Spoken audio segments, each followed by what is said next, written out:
Welcome to Insights in Sound, where we talk to the people behind the scenes, behind the technology, and behind the music. People you may not know, but you should. And please check out insightsinsound.com for a full list of our podcasts and YouTube series. And big thanks to our sponsors, Mackie, Roland, Mojave Audio, Ozbot. My guest is Susan Rogers. She is a producer, engineer, educator, technology nerd, psychology nerd. My God, you're all over the map, Susan. You really are. It's wonderful. You really have had a lot of disciplines, but I guess you are best known musically for your work with Prince, obviously, but then also for work with you have this great discography of a lot of my favorite artists, from Barenaked Ladies to one of my obscure favorites, Rusted Root. Oh yeah. I absolutely I think they are definitely some of the more interesting ones. But you've been all over the map musically, and I've read your book. I was really fascinated by a number of things in your book. You came up as a music lover, not necessarily a musician. Oh, not at all. And in fact, I loved there was one sequence you were talking about this back and forth you had with Miles Davis. Mm-hmm. And the quote that really stuck with me was, some of the best musicians are not musicians. And I really love that. I think, especially because a lot of what you've done musically has really been about what I'm impassioned about, which is more the creative process, Mm-hmm. And yet, like myself, you came up as a tech. Mm-hmm. My first gig was as a tech at Cherokee. All right. Wow. And, same thing. I got into it because I realized that, wow, that's job security, Sure. And, at the same time, I was seconding sessions. And in doing so, looking over the shoulders of some of these wonderful producers like Phil Ramone and Yeah. Peter Asher, Don Was. And in doing so, you learn a lot about the creative process. And that has obviously really governed a lot of your career, especially your career moves in later life. So let's start with some of the basic biography stuff here, just so that people who are not familiar with your work and your career know how you got to where you are right now. Okay. So you started obviously as a tech. Tell me a little bit about your entry into the world of this crazy industry we're in. Right. So I grew up in Southern California, and really, I don't come from a musical family, and I had no inclination to want to play music or write it or sing it or perform it or anything like that. But I loved music like crazy. I think I was born to be a record maker because as a kid, I was magnetically attracted to records, to listening to the radio. I felt important and right and loved it so much. Now, then and now, it is really a steep climb for a woman to get into a engineering or production or mixing position in the music industry. And you can imagine in the late 70s, there weren't role models of women who were engineers or producers. Well, God, I would never have even imagined being a producer, but I would have liked to have been an engineer, but I simply thought that the door was closed to me. But one thing I knew I could do where my gender wouldn't matter is the technical stuff. That would get me in the room, in studios. My father was mechanically inclined. I have brothers who are mechanically inclined, and I just kind of felt intuitively that if I studied on my own, I didn't have any money for college, but if I studied basic electronics and acoustics and principles of electromagnetic induction, things like that, if I learned about tape machines and recording consoles and signal flow, I could figure it out. Well, we don't do these things on our own, but I was very fortunate. I moved to Hollywood with a friend, and saw an ad in the back of the Los Angeles Times that said help wanted, audio trainee needed. And the company was a company called Audio Industries Corporation. And they sold and serviced MCI consoles and tape machines. They hired me as a trainee, and I studied nights and weekends. They taught me during the week, and I worked my way up. And in short order, I was doing service calls, repairing consoles and tape machines, MCI, in the greater Los Angeles area. My least favorite machine to align. Oh, I don't know. I mean, I'm good with MTR 90s. I'm good with Studers. The MCIs just always drove me crazy because you could just, as soon as you move the drawer, little trim pots. oh God, yeah. Those little trim pots. Like, What who a the hell pain in the designed this? Yeah, what kind of state? Yeah. Yeah. But yeah, I can definitely relate. And I also read somewhere that you had attended a school over at Crossroads of the World.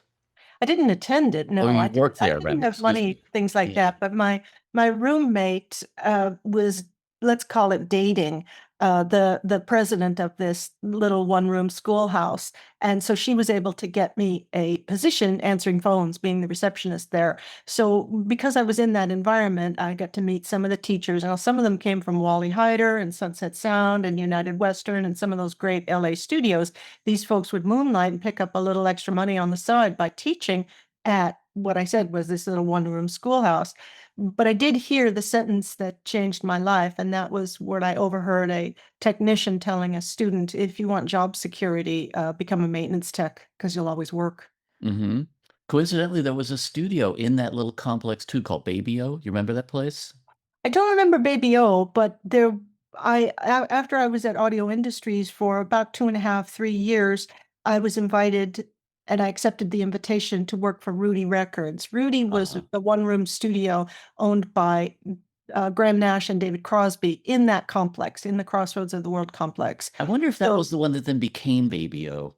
Maybe it became Baby O. Yeah, I was there from 80 till 83 till I went to work for Prince. And I know that, the studio was around for a bit. I don't remember what happened with it in the 90s. Yeah, I put a Neve in there around 88, 89. Oh, okay. So it might have been the same one. It looked over at the back of the building, basically, if I remember right. The studio was right smack in the middle of that Crossroads of the World complex, adjacent, to the parking lot. I bet it was the same place. Yeah. It had to have been, Yeah. Okay. So you found your way in as a tech, which is really, really interesting. And then, as fate would have it, you discovered that Prince was looking for a tech, basically, to wire in the studio. Is that right? Oh, yeah, exactly. So at that time, I was, the early 80s. Prince was my favorite artist. I loved then and now R&B music, so I listened to KACE and KJLH. The two R&B. You came up in the Beatles era, and almost everybody from that generation says, "Oh, the Beatles changed my life," and yet you were much more drawn to R&B. Always. For me, it was always Sly Stone over the Beatles. It was always James Brown. It was rhythm-based music. I wrote about that in the book that I authored on our listener profiles. And anyway, mine was right down. Prince would call it the street you live on, but I lived on that R&B street. So when they played Prince's first singles from his first couple of albums, and he just became my favorite artist. Then I heard through a colleague at Westlake Audio that Prince was looking for a audio technician to come to Minnesota, move there permanently, be his technician. And I knew instantly, like, I was made for that job. I had seen Prince in the Dirty Mind tour. I'd seen him on the 1999 tour. I had all his records. I was such a fan. He liked working with women. I was one. I knew that I could do the work, so I got the gig. I got the gig. I moved to Minnesota. It's interesting that you were even able to make that connection and just take that leap of faith. I mean, that's that's quite a leap for somebody in their early 20s, to just. Yeah, it was in my mid-20s, but you remember, Daniel, the LA music scene in the 80s, how rich Yeah. That Yeah. was. And Yeah. if you were a technician with a good job in LA in the 80s, you were in the beating heart of the music industry. Absolutely. So Yeah. Westlake Audio, whom I think most of your listeners will probably know because they're still around, Mhm. Westlake Audio was an important hub, and a lot of technicians came through there. A lot of course, the great records were done at Westlake Studios. So when Westlake put out the call and said, "Hey, everybody, who wants to be a technician and move to Minnesota and work for this guy Prince, who just had his first crossover single with 1999? Come on, guys, who Right. wants?" Nobody wanted that Yeah, who gig. wanted Minnesota? Oh my God. Yeah. Of course. I mean, you're in the heart of the music industry in LA if you're Right. working and you got a full-time gig. But Mhm. it just so happened I was perfect for it because I had the right training from the right people. I knew my stuff, and Uh-huh. I was the outlier that fit that job description pretty well. Uh-huh. Wow. Okay.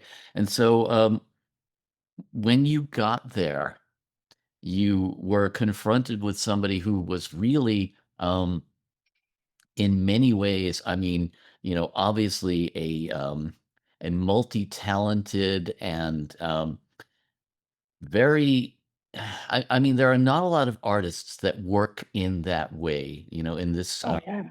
I mean, I was always fascinated with guys like him. Stevie Wonder was another one. Todd Rundgren's another one. People who can hear the entire thing in their head and start Right. bringing it down piece by piece. I mean, Yeah. that so after you, I mean, just to connect the dots there, after you installed the console, put in the studio, you basically were immediately invited to sit in the engineering chair.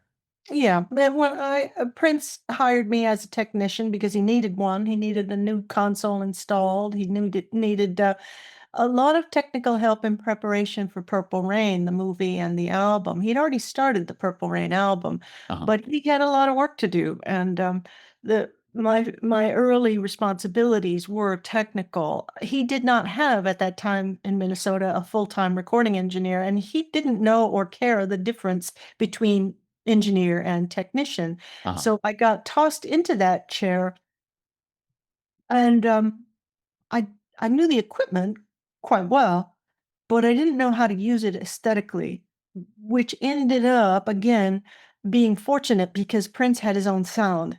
He manipulated sound to satisfy his unique arrangemental and performance skills.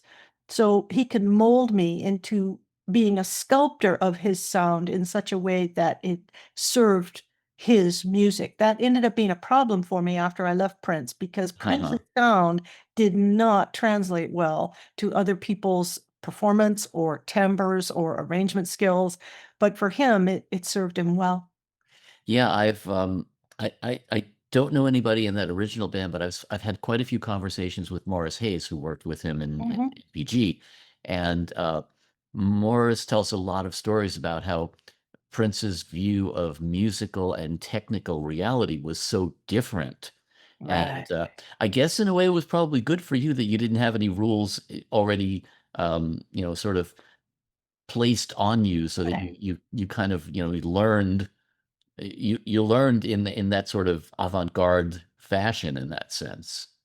Yeah, it worked out really well for me, going from being a technician to being a naive engineer under the tutelage of, undeniably one of the great record makers of the late 20th century. It's undeniable that Prince was a brilliant record maker. To Mhm. be able to be, to be kind of custom molded into an engineer that served that style of record making. Of course, it had its disadvantages, but the advantages outweighed them.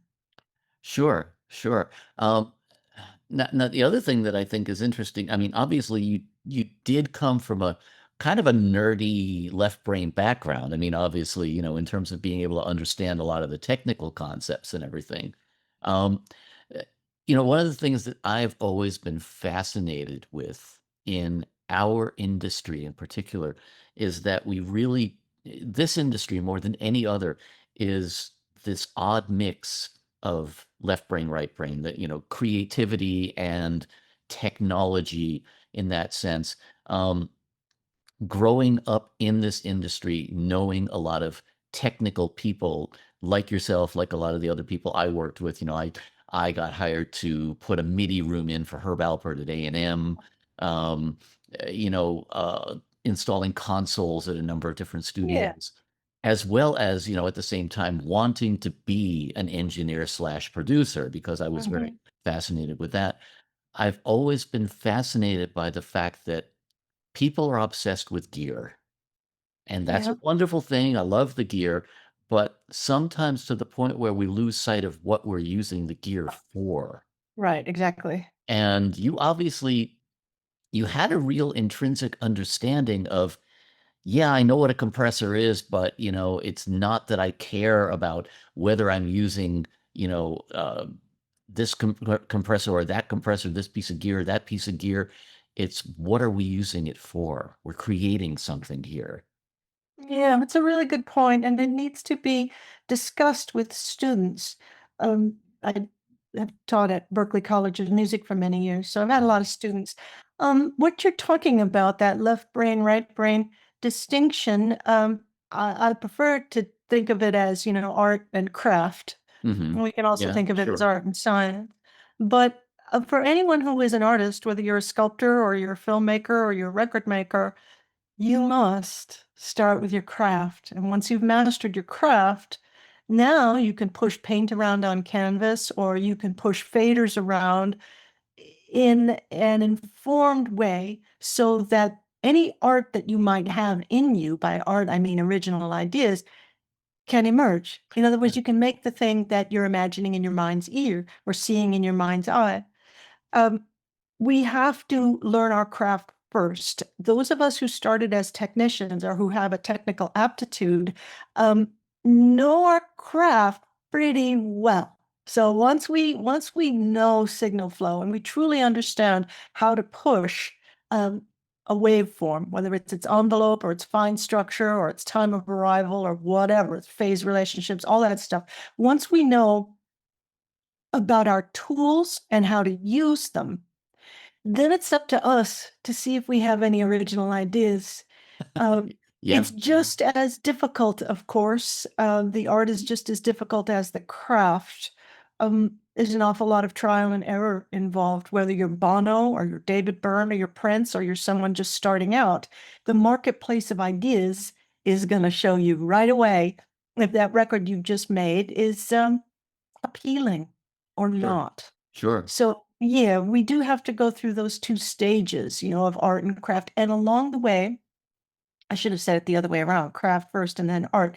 Along the way, you do find your strengths and you find not only what you're best at, but what you like. I had a colleague at Berklee who's a brilliant, brilliant engineer, and he tried his hand at producing and he said, he didn't like it.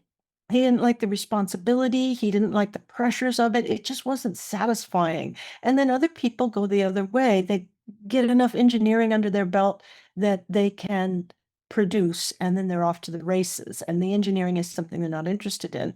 So we find, I think, in mixing, of course, being a blend of the two, we find where we're happiest and where we're making the biggest contribution in our careers. No, you're absolutely right. And in fact, we were just talking a minute ago about Mick Gazowski, and Yeah. Mick and I had this great conversation a couple of weeks ago, and I was asking him about that too. And he mentioned the same thing. He said, he loved mixing because the psychology of working with the artist didn't necessarily appeal to him. Right. And I can understand that, having watched a lot of the great producers, been having had the privilege of looking over the shoulder of guys like Phil Ramone, Oh, yeah. John Was, Peter Asher, and watching them approach the creative process. And to a certain extent, I mean, there are some producers, Rick Rubin comes to mind, who completely divorce themselves from that left brain component because they find it almost distracting, although I suspect that Rick knows more about technology than he'll admit. But there is definitely there's a really strong dichotomy between the idea of interpreting the technical versus getting into the artist's brain, so to speak. Yeah. Yeah, well, I agree with you. When you've watched or learned about a great producer at work, you know where the bar is set. Yeah, yeah. Same thing with the engineers and the same thing with the mixers. I think, well, I talk with students about this, so forgive me for being pedantic. It's just natural. You know, you're gonna go the furthest in your career when who you are, meaning your natural, innate strengths and ways of thinking, when who you are has some overlap with what you want. I wanted to be a record maker. If I had started my career as a producer, I wouldn't have lasted 2 months. I don't have the innate skills or even the drive as a producer. My skill set is more aligned with engineering and with mixing. The technical stuff is where I'm the most confident, and it's where I'm the fastest, where I solve problems the easiest. I'm most comfortable there. Having spent time around great producers taught me enough about production that I could add to my skill set. But when you read about Sly Stone or Brian Wilson, and you read about the great capacity of the great producers, the Rick Halls of Muscle Shoals, the Sam Phillips of Sun Studios. Those are the paragons for me. That's my dream, but it's a fantasy. That dream is a fantasy for me. I'm not that. Never have been, never will be. So I do what I can. I make the contribution where I can. And when I do produce with artists, I'm really clear about what I can do for them. It's a limited set of skills. I can do certain things and what I absolutely cannot do for them because I just don't have it.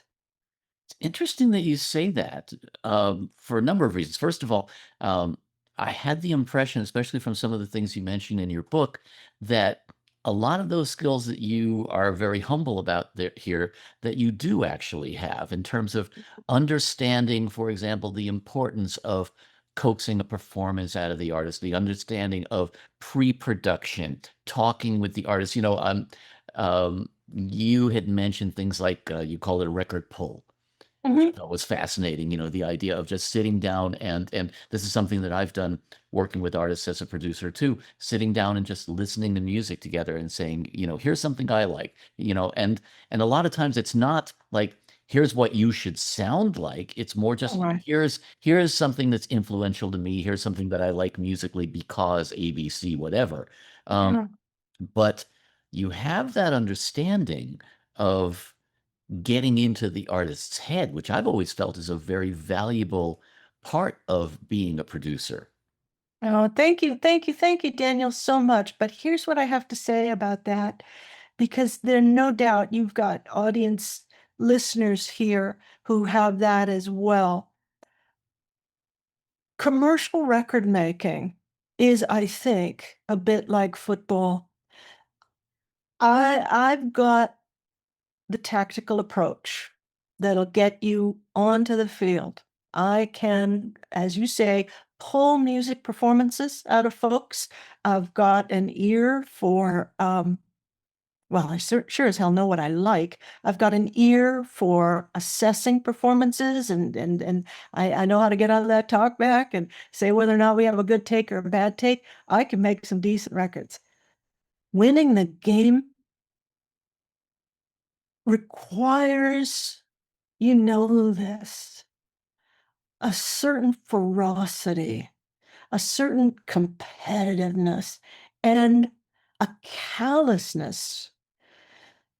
There's got to be that component in there, a callousness toward art for art's sake. You gotta be willing to be commercial and make tough decisions, really tough decisions. It's one thing to decide what to do. It's another thing to carry it out. It's one thing to have a tactical battle plan for winning a football game. It's another thing to have I don't know what they are, 350-pound linemen or the fleet-footed receivers that can actually catch that ball, or the quarterback who can stand there and in the space of a fraction of a second figure out whether or not he should throw the ball or just fall on it. Whatever. It's one thing to know what to do. It's another thing to actually do it in a really competitive marketplace. That takes an X factor that the great producers have. I know I do not have. I don't have it. That's interesting. You had mentioned at one point in your book, you mentioned the idea of 3 different audiences. Mhm. The critics, you have the artists, and you have the public. I Mhm. believe that's how I can't remember off the top of my head, but I think that's how you classified them. And yeah, what you're referring to is the public. You're referring to the commercial aspects of making a record. And that I think, obviously there are as many different kinds of producers as there are people doing it, but I think that's where you're absolutely right. That's a different skill set than just I have done certain projects with artists that I've been very, very proud of. I have had the artists come to me and tell me that they love the work, Oh yeah. but it wasn't a commercial success, Right. And in a certain way, I mean, I have felt very satisfied, and I have felt that it is a success. I mean, how do you define success? Obviously, you define it on whatever terms you want. But Yeah. yeah, you're right. It's a completely different skill set to create a commercially successful record as opposed to an artistically successful record in that sense. Yeah, and it's not just up to the producer, quite naturally. It's Sure. up to the artist as well. The biggest commercial success that I had as a producer was with Barenaked Ladies. Well, I credit Terry McBride, their manager at Network Management, for preheating the oven for Uh-huh. us. I also credit, of course, the ladies themselves. I mean, Stephen and Ed and their songwriting and performance skills. They were at the top of their game. Uh-huh. I was just fortunate enough to be there, and I hitched my wagon to their star. I'm admitting here right now. Because it was a pop record. The 3 audiences that I mentioned in the book are, as you said, the critics and scholars, and there's the general public, and then the third audience is a jury of your peers, other musicians. Mhm. And like you, I've made records that the critics have really loved and that other artists have hired me based on. Artists, other musicians love these records. The critics, I've gotten some great reviews, really great reviews of records I've produced, but it's that third audience, the public, and they're listening for something a little bit different than the art music that we're fond of making. They want I don't know, I mean, we can think of it in the realm of food. No one would say that McDonald's or Burger King is the best food you can possibly make. It's the most popular food. And those of us who are chefs, and, we want to run a restaurant and have these original dishes, are pleasing a different kind of audience than the folks who churn out, the pizzas and the burgers. Yeah, the Big Macs of the world. Yeah. Yes. Now, that is not to say that there isn't talent involved in making pop records. My old colleague Greg Kirsten Greg is as accomplished and as talented and as capable as any musician I have ever worked with. And Greg made a lot of major hits with Adele and Paul McCartney and Beck and Foo Fighters and all these others. So it's not like we're making pablum on the top of the pop charts. There's great talent in There's there. great stuff there. Maybe not as much now as there was, a generation ago. I don't know. It depends on who you ask. Yeah. And again, that all comes from a different perspective. I mean, what we would judge as great music, every generation and every listener has their own benchmarks as far as that's concerned. Very true. Some people who absolutely love the pop music of the 60s, and some people who, just turn their noses up at it, and every decade since then. So, I mean, again, obviously it is up to the listener in that sense. But for you as a producer, I mean, you had, in fact, I saved it here because I love it. You had a great quote in the book, and I think I scribbled it down pretty quickly here, so I don't know if I got it exactly, but I'm going to read it anyway. Given the sublime level of talent available to many producers, you might think the producer's objective is to bring out the most virtuoso performance from the artists. That's a rookie attitude. If you want to make the best record, don't opt for the best a performer can do, opt for the right thing to do. Basically saying it's all about the song. It's not, it's all about the recording itself and what's best for the recording, as opposed to showing off your chops, essentially. Yeah, I worked with the great Sean Slade, producer, along with Paul Coldery of Radiohead's Creep. And Sean is so wonderful. Sean tells the story about how Radiohead really weren't fond of Creep. They didn't want Creep to go on that record. But it wasn't the best that Radiohead could do. Radiohead could do so much more sophisticated music than Creep. But Yeah. Sean Slade and Paul Coldery were smart enough to recognize, come on, man, there's that audience, there's that public that doesn't want to necessarily hear the best you can do. They want you to, do something kind of fun, revealing, and something kind of, let me go ahead and say it, entry level, something accessible. Low common denominator. Yeah, that sounds, I know what you mean, and we use that term a lot. It sounds a bit derogatory because the public is smart. They're damn smart. They're smart about understanding what music's main function is. Those of us who are artists and aesthetes, when it comes to music, we've got this golden notion of what music can do, what it can be. We know about the Jimi Hendrixes of the world. We know about the Ella Fitzgeralds. We know how great music can be. We know about the John Coltranes and the Beethovens. The general public will often say, yeah, but that's not what we need. What we need is music that works for us. And that's valid, and it's important, and it's a big component of what music is. So Sean was saying to Radiohead, do something that works for more people. How about it? What do you say, guys? And they did. And it worked out well for them. And a related example is the fact that I think I have my facts straight here. I believe the two songs in Prince's canon that made him the most money were Kiss and Nothing Compares to You. I think those were his two biggest money makers. Nothing Compares to You was a song he wrote and gave away to another band. Kiss very nearly was given away to another band. He wrote it very quickly. I worked with him and was there when he wrote both of them. So the artist doesn't always know how music functions for non-musicians. And that's really important to understand. Really important to understand. That's interesting. Yeah, that's interesting. And you're absolutely right, because I think we're so deep inside it when we're creating it that maybe we really don't know what it looks like from the outside, from a different angle. Yeah, that there's Milan has the fashion shows once a year, and New York has Fashion Week and all that kind of stuff. And I see pictures of what they wear, and we all say the same thing. No one would wear that. But what they're trying to do is push fashion forward and advance the state of the art. And what the rest of us are doing is we're wearing jeans and t-shirts, button-down shirts, casual wear. We're wearing our sneakers.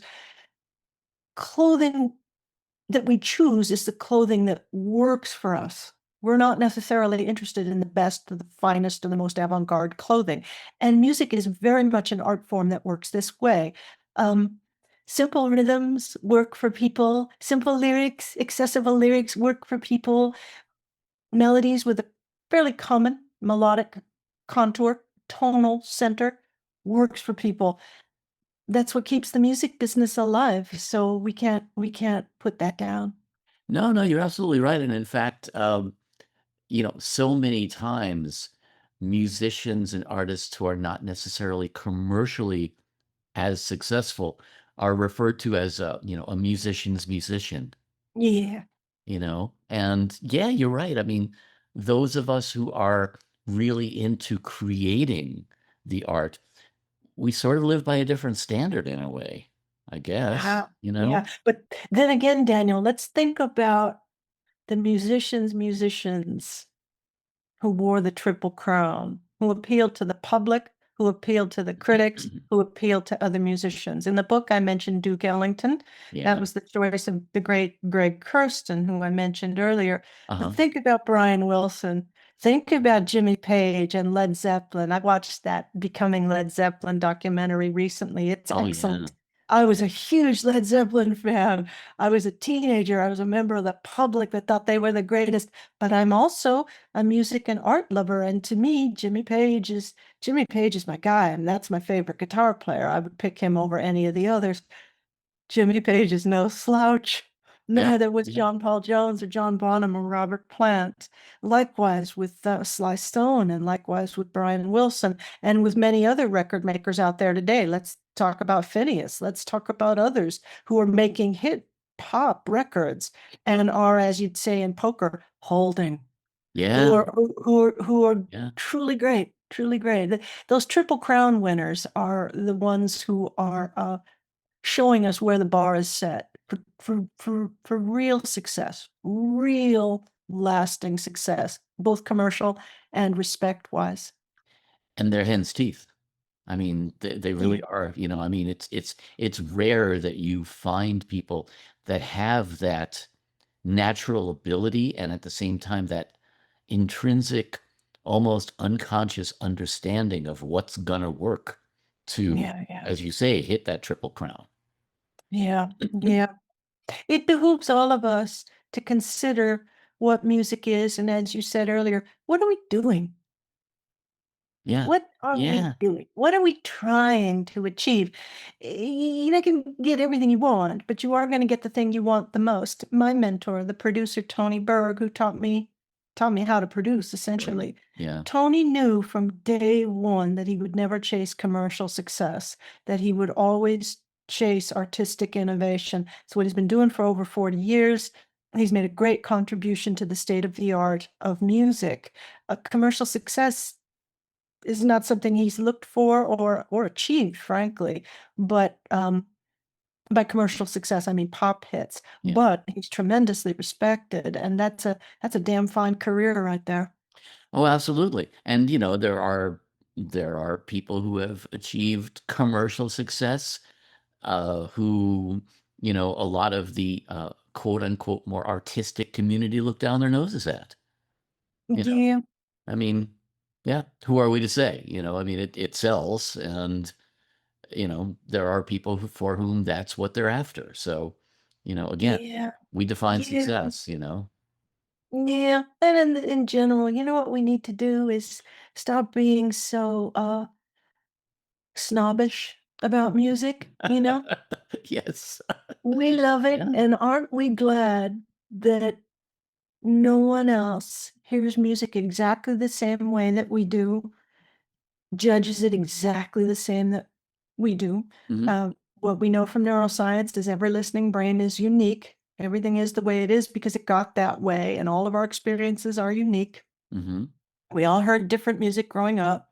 We all have our own idea of what good is on a meta scale Yeah. and also on an individual scale, like good rhythms. What do you consider good drumming? Give me a list of your 5 favorite drummers. I can give you a list of my 5 favorite, and I bet that we won't even have one drummer shared on both lists. Oh, those lists just infuriate me, because I know. they're pointless. Yeah. And isn't it great that we all have this difference of opinion because it makes room in the pool for more of us? And it Absolutely. means we have this variety of music. You don't have to like everything, just as long as you like some things. That's all that matters.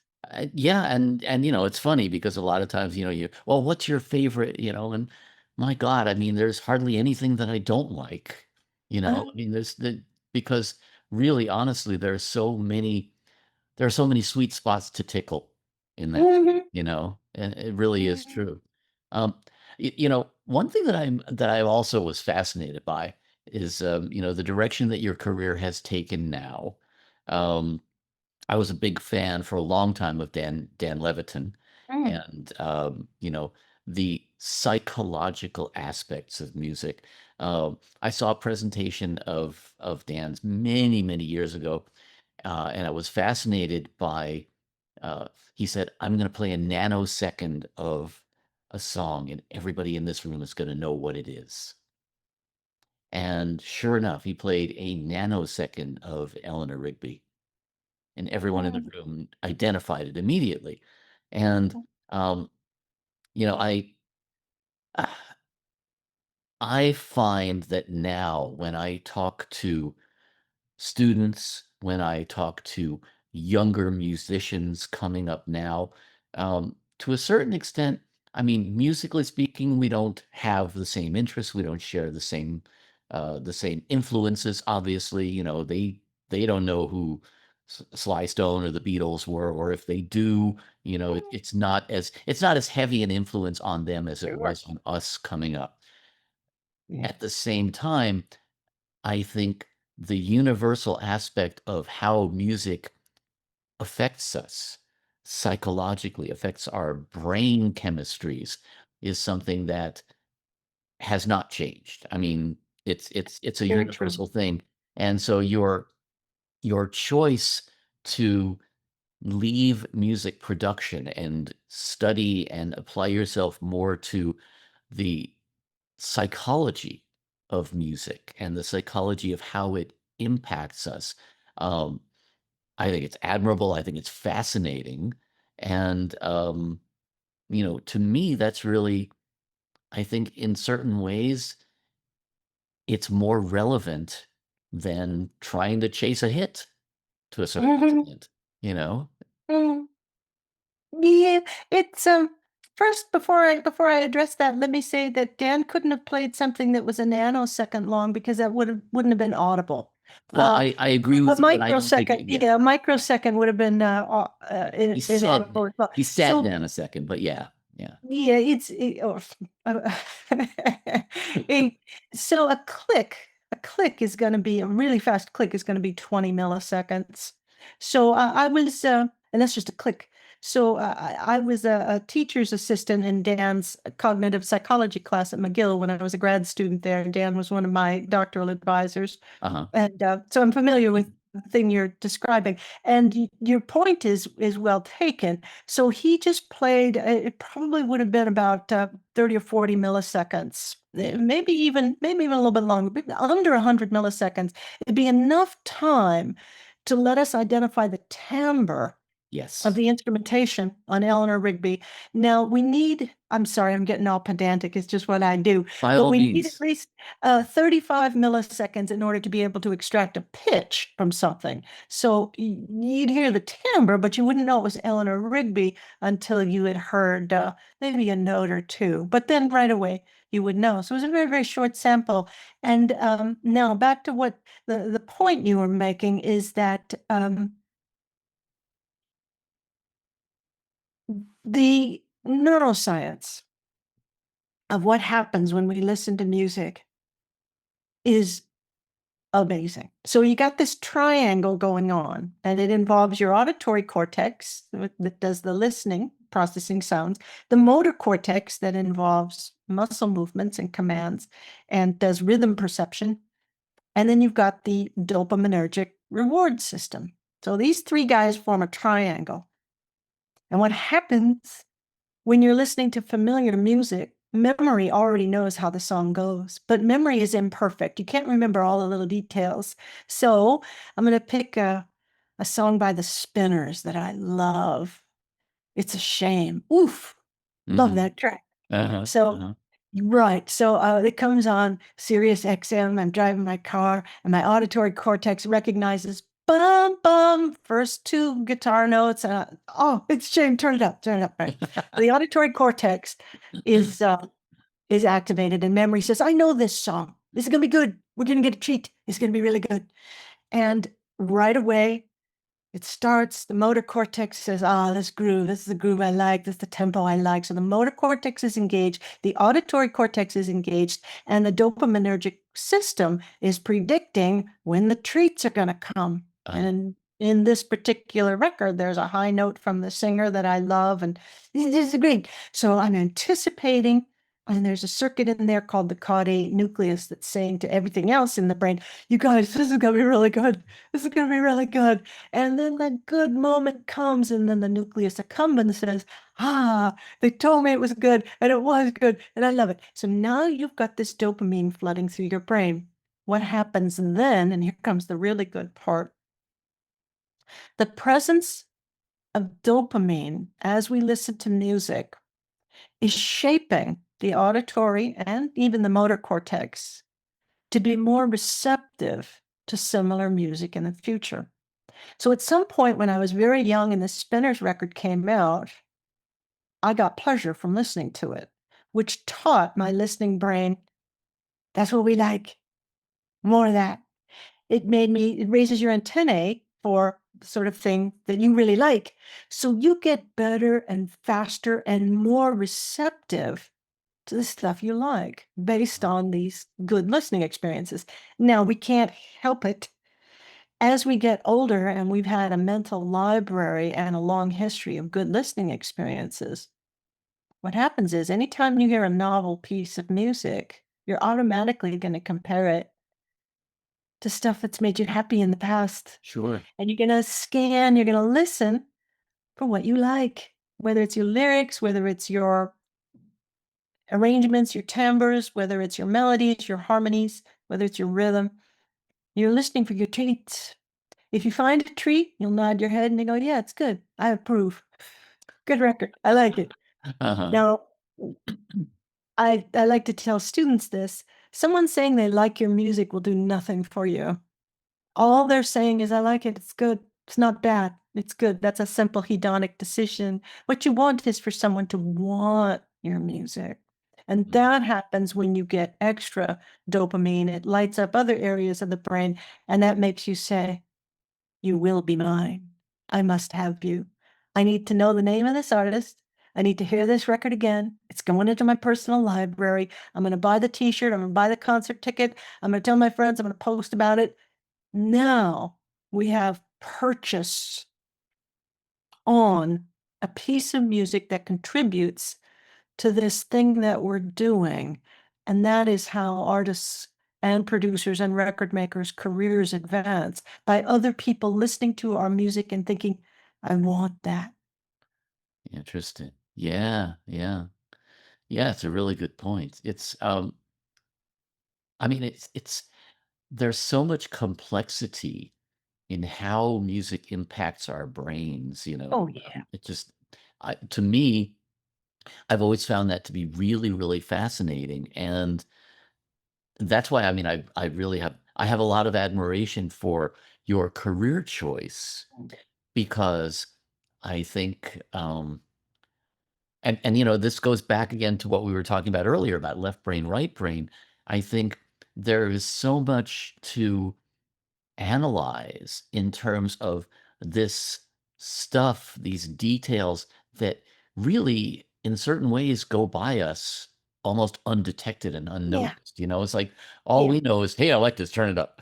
Exactly. And that's how it should be. I teach psychoacoustics as well as some other classes for Berklee Online. And sometimes students want to know, well, now that I know something about psychoacoustics, how is this going to help me in the studio? And I always tell them, it won't. It won't help you in the studio at all. It would be wrong if it did. When you're making art, you're working on instinct. Yeah. You're not thinking analytically. You're making art. You've got to feel moved. You've got to be in touch with your feelings. And analysis during the making of records would make that record a hell of a lot worse. The only thing that this can do for you in education in psychoacoustics or music cognition or music and neuroscience, the only thing that can do for you it can help you with the post-game analysis. So now, if you're listening to your mix and you're realizing, yeah, I didn't get it. I didn't get it. I gotta get back in there. I gotta remix this. It's not working. At least you'll be informed, better informed, as to why it's not working and what you can do to change it. For example, it's not working because I haven't distributed the weight properly in this mix. I've made it bottom heavy, and actually, I want that spotlight of attention to be more on the melody or more on the vocals. I need to reshape it, or you'll have a sense of, the reason that kick drum sounds flabby and tubby is because of masking. The bass is masking it. I know enough about critical bandwidth, and I know enough that now I can get in there with that graphic EQ, and I can sculpt that kick drum and that bass, fueled by knowledge, to separate them. It'll help. The analysis helps you offline. It doesn't help you when you're making music. No, and I could see it being maybe applied differently, if not a little more useful in working in immersive now, in terms of some of the psychoacoustics that would be involved there. But yeah, you're right. It's, again, if you were to get that analytical with the music, you'd kind of lose the thread. Oh, yeah. You wouldn't make good music. Yeah. There's a lot of talk these days about artificial intelligence and what it can do, and we need to bear in mind that artificial intelligence works with data. It's machine learning. Yeah. Yeah, it works with algorithms and data, and it's smart. There's no doubt about that. When we are making music, I don't know that anybody took out a pencil and a piece of paper and did an equation. I just don't think you're working with information that's inaccessible to you. You don't know how you know that this Yeah. is the right microphone for this vocal. You don't know how you know that that was the right take, that we got it 2 takes ago, and that it's just fallen off from here. You don't know how you know, and it doesn't matter how And you it's know. better that you don't know. Yeah. Yeah. Yeah. Yeah. No, I think Yeah. you're right. And again, that goes back to what you were talking about earlier about the left brain work, learning your craft before you can actually use it to create. I mean, it comes down to just, practicing your instrument until you get dexterous enough with your instrument that I know what this is going to sound like when I put my hands on the neck. Yeah. Or my hands on the keys. I know what this is going to sound like. And if you really watch, you talk about Jimmy Page, for example, what an intuitive player he is, where you just know he's going to put his fingers on the neck of the guitar, and he's not thinking about what it's going to sound like because he knows intrinsically what it's going to sound like. Right. Yeah. This involves, and this has been studied in the laboratory. They've looked at jazz musicians when they're improvising in an fMRI scanner, and it involves going into our own heads. It involves shutting out the external world and activating the default network, which is the network of nuclei that we activate when we do go into our own heads, which human beings do most of the time, or at least 30 to 50% of the time, close to most of the time. We go into our own heads. So when you're improvising, when you're choosing, deciding, behaving instinctually, it's not like you're not thinking. It's you're thinking from a place that is deep in your own psyche and involves our good friend, the dopaminergic reward system. It involves what's pleased you in the past, and your memory systems know, and your auditory system knows. That's why you know it when you hear it. It's made you happy in the past. An example for me personally is my favorite drummer is the late, great Al Jackson Jr. I love my Al Jackson Jr. And I never knew why I loved him so much. I just knew that it felt right when I hear him play drums. And now that I have an education, I do know why. I can tell you why. It's because Al had the skill putting that snare drum down on the 2 and the 4, few milliseconds just behind where I anticipated the beat, which means that exquisite feeling of anticipation was delayed just a fraction of a second longer. Uh-huh. And Al was consistent with that every time. So drummers that rush the beat on the 2 and the 4 are perfect for different listeners. The drummer that's a little bit behind the beat with that 2 and the 4 are perfect for me. We all have our own unique physiology. We all know what our likes and dislikes are. Even if we can't say it out loud, we feel it. And so when we move that microphone on that loudspeaker cabinet, we know the difference, the Yeah. psychological boundary between this will work, this will not work. We often can't explain what that is. No, it's true. Another drummer that does that, Bernard Purdie, Oh, Bernard. lays it back a little bit like that. Oh, And it's God. a really subtle thing. And as you say, it's different strokes for different music. Right. John Bonham rushing the beat. Yeah, what about that guy? Yeah, Oh, exactly. yeah. But I mean, Bernard Purdie would not have worked for Led Zeppelin, for example. I mean, Yeah. you're right. It really comes down to so many little subtle factors. And you talk about these bands. A lot of times, it really is the synergistic effect of these different artists all coming together. Zeppelin's a perfect example. I mean, Perfect example. Zeppelin would not have been the same with a different drummer or a different bass player. Yeah. And because it is sort of this alchemy of different aspects and different performers and different ways of doing things that just kind of blends together in a certain industry. One of the best, or the best lecture I ever heard when I was in grad school comes from a fellow named Bill Verplank. Bill Verplank is older than you and me. He's from Silicon Valley.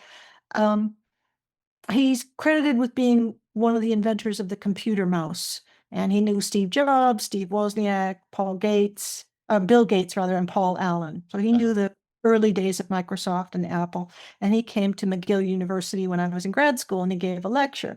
And the point of his lecture was the most successful projects happen when different archetypes of thinkers get together. And it made a huge impact on me because in part, it helped explain the difference between Barenaked Ladies, the stunt album going quintuple platinum in '98, and at the same time, Gegita's Whoever You Are album, or rather Sacred Cow album with a hit single, they sold a tenth of what Barenaked Ladies did. And we had a lot of the same elements. So I couldn't figure out why was Barenaked Ladies so hugely successful and Gegita not so much. Gegita had great press, great reviews, tremendous reviews. Gegita had a hit single. They had a hit video. Why didn't they sell as many records as Barenaked Ladies? The Bill Verplank lecture taught me that we, with Gegita, were missing a component that Barenaked Ladies had. So to make my overarching point, when people with different talents get together, that's when the greatest chance of success can happen. Gegita was a bit too homogenous, whereas Barenaked Ladies had some diversity in there. Now, in the case of Led Zeppelin, the 4 musicians were all great in different ways. Yes. And when these 4 people who are great in different ways get together, it fans the whole thing out and makes the entire collaboration greater than it would be if you had 4 band members who were all very similar. Yeah, very true. Another example, more modern example that I think of is the Police. Oh yeah, if right. you look at their individual works as 3 different artists, they're completely incompatible. I mean, Stuart Copeland's stuff is brilliant, but it's completely different from what he did with the Police. Yeah, true. And I think all 3 of them, they've had success as individuals, but really in almost completely different disciplines in that sense, Yeah. because again, it was about the blend. Yeah. In case your listeners might be wondering what Barenaked Ladies had that Gegita didn't have was in the words of Bill for Planck, he called it a bully. I prefer calling it the competitor. Mm. Barenaked Ladies had Terry McBride. They had a tough-ass manager, a great manager, Uh-huh. Terry at Network Management, and Geggy Tau's manager at that time was their friend's mom. She didn't know anything. A wonderful, wonderful woman, but she didn't know anything about managing bands. She'd never managed a band before. She was in her 70s. So the Barenaked Ladies had a competitor.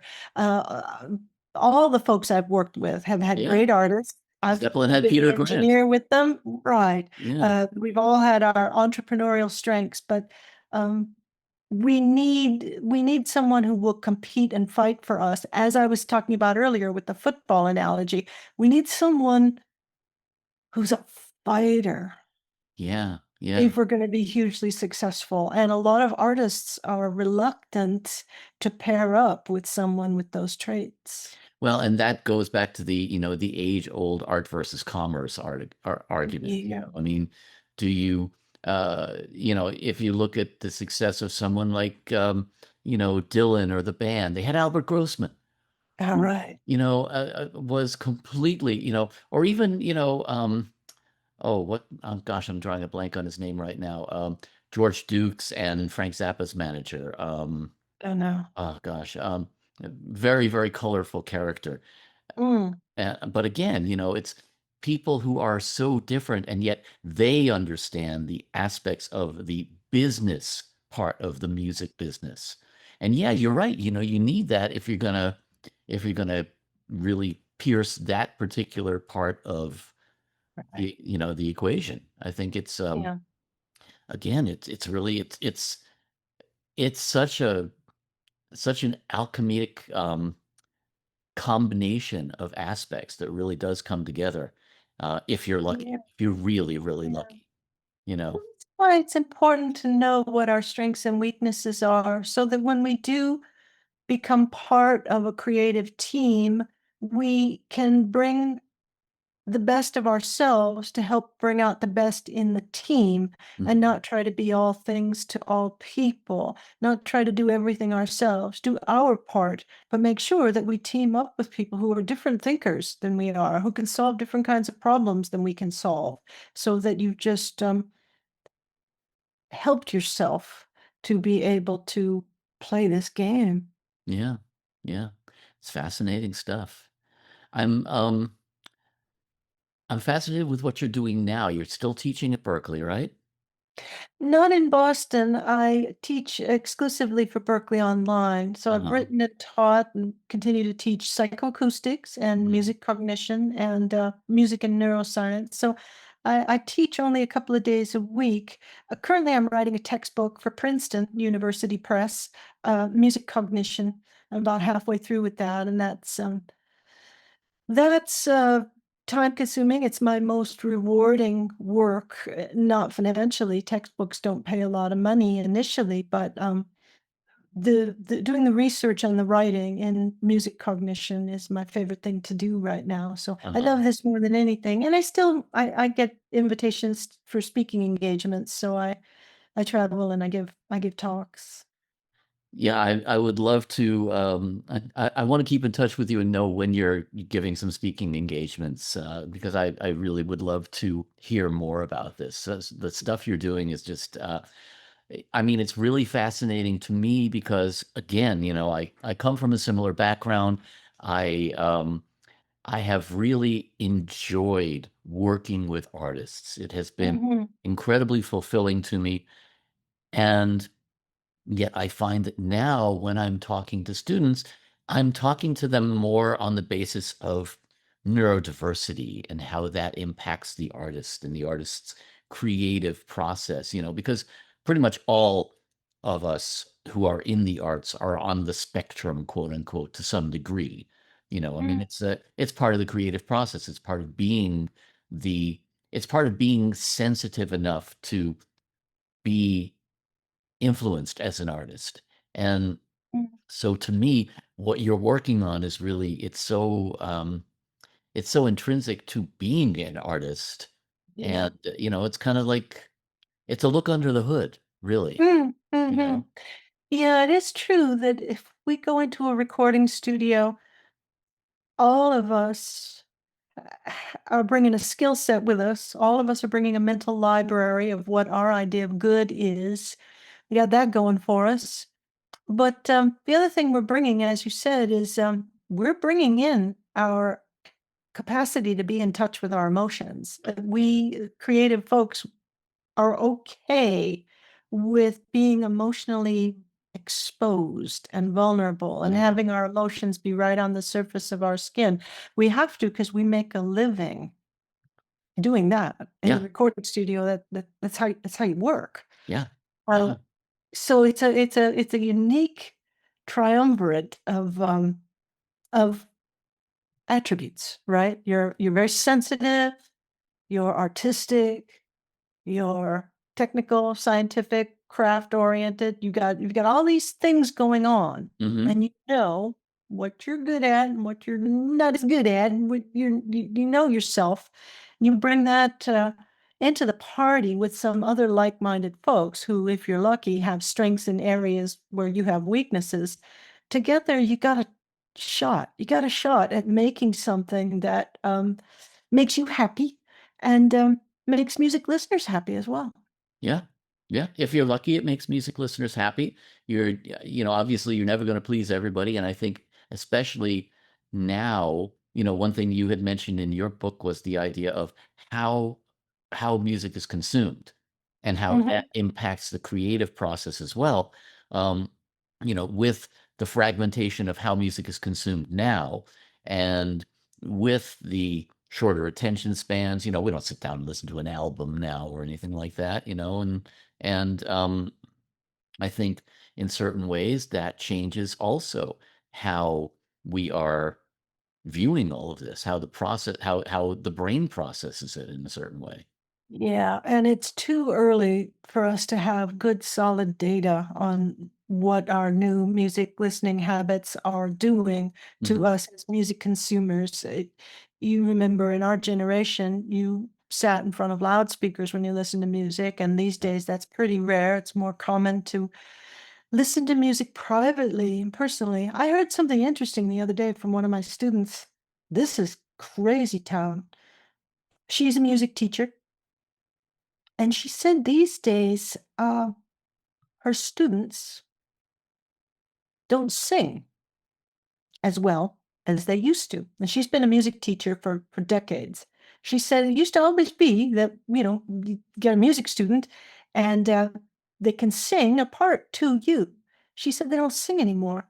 And I said, Really? You really seeing this?" She said, "Yes, I am. And it's been a trend." And I asked, "What do you think's going on?" She said, "They don't sing out loud anymore. When we listened through loudspeakers, we would sing along with the record. If you're listening privately, you're not inclined to sing." And that just blew my mind. It might be possible that natural singing, which is a natural behavior in human beings, is rapidly declining due to a tendency to listen to music privately and be reluctant to use your voice and sing out loud. All these little things have downstream effects. So the technology has changed us, and because it's changed how we consume music. So it will, of course, naturally change music itself. You mentioned shorter attention spans. I don't know if that's been tested or not, but I do know that when people are listening to music for hours at a time, or at least an hour with earbuds in, they're running a risk of early onset hearing damage. That's been measured. Yeah. We do have to be careful that our music habits help and don't hurt us. Yeah, and when you talk about singing, one of the things that I had a conversation with another music industry friend recently about the effect of auto tune, where Yeah. a lot of the people that I know were getting demos now with singers who don't sing blue notes anymore. Yeah. It's again emulating what we're hearing, Mhm. and I mean, if you look at the way music has evolved, we've gone from melody-based stuff. If you look back at music of the 30s, 40s, you could sing a melody and you'd know what the song was. And Yeah. now there's a lot of music that has almost no melody in that sense. Yeah. It's mostly spoken. And Yeah. again, so there's an evolutionary component to that. But yeah, you're right. I think music is listened to privately. I think it's also it's more often background now to another setting, whereas it used to be that, as you say, we'd sit in front of a set of speakers, and we'd listen.